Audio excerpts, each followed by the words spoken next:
আজ আমরা অনেকেই প্লাস্টিকের বোতল ব্যবহার করি, কিন্তু ধীরে ধীরে বুঝতে শিখছি যেটা সহজ সেটাই সবসময় নিরাপদ নয়। এই জায়গাতেই আবার ফিরে আসে তামার বোতল, একটা পুরনো অভ্যাস যার ভেতরে লুকিয়ে আছে আধুনিক সচেতনতা। প্রথমে আসি উপকারিতার কথায়। তামা একটি প্রাকৃতিক অ্যান্টিব্যাকটেরিয়াল ধাতু।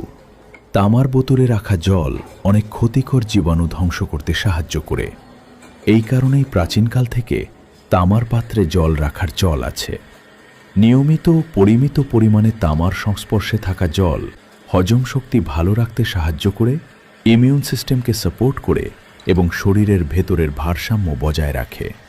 প্লাস্টিক বোতলের মতো তামার বোতল থেকে মাইক্রোপ্লাস্টিক বা ক্ষতিকর রাসায়নিক জলে মেশে না, তাই পরিবেশের দিক থেকেও এটা তুলনামূলকভাবে নিরাপদ একটি বিকল্প। কিন্তু এখানেই সব শেষ নয়।